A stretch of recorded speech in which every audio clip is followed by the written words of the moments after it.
गणतंत्र अच्छा या गणतंत्र बुरा? गणतंत्र तब अच्छा होगा जब वो देश के लिए होगा, मतलब हमारे ऊपर हमारा शासन।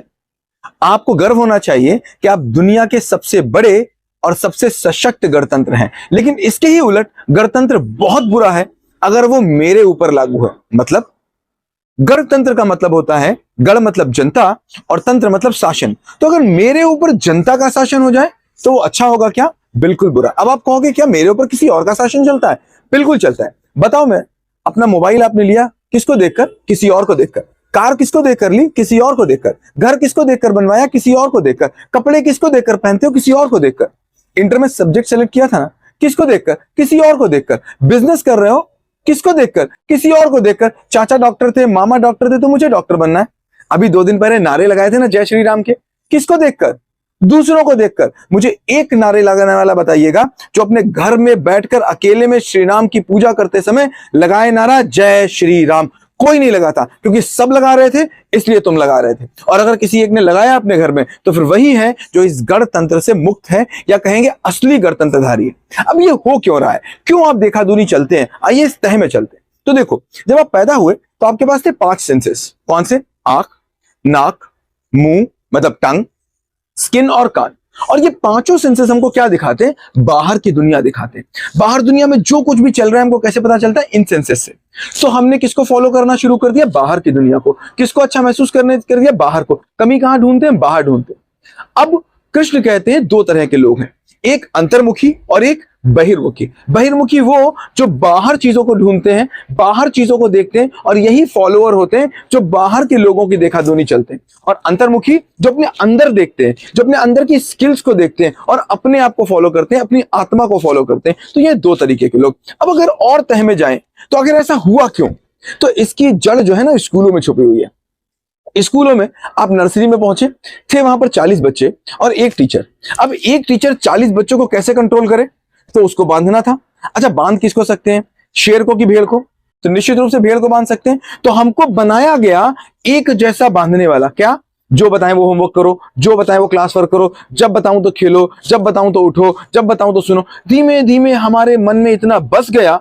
अब सरकार कोशिश कर रही है, एनईपी आ रही है, न्यू एजुकेशन पॉलिसी आ रही है। ये नए बच्चों की तो कहानी बन सकती है, बट आपका क्या होने वाला है? आप क्या करोगे? कब तक पिछले चलोगे? देश में एक नैरेटिव सेट हो जाता है, एक न्यूज चैनल वाला एक नैरेटिव बना देता है और आप पीछे चलने लग जाते हो।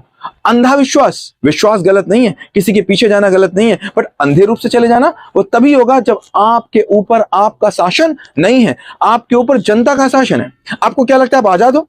मतलब 15 अगस्त का झंडा फहरा करके 26 जनवरी में ये आपके संविधान के ऊपर फूल चढ़ाने से आप आजाद हो जाओगे?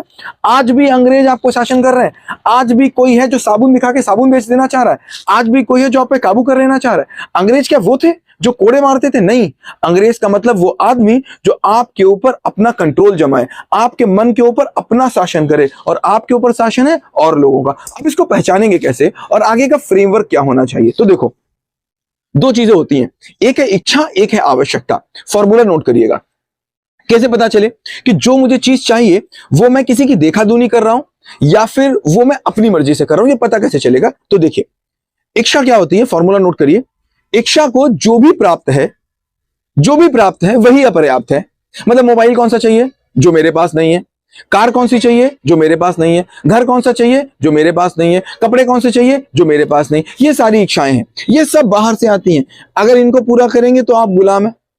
और आवश्यकता का मतलब जो प्राप्त है वही पर्याप्त है। अब इसका मतलब ये भी नहीं है कि आप सब कुछ त्याग दीजिए, सब कुछ छोड़ दीजिए, सब लीजिए, लेकिन ये देख लीजिए कि क्या ये चीज आपको वाकई में जरूरत है या किसी की देखा-दुनी से चल रहे हैं। ये छोटी छोटी देखा-दुनी आपको बड़ी बड़ी गुलामी तक ले जाती है।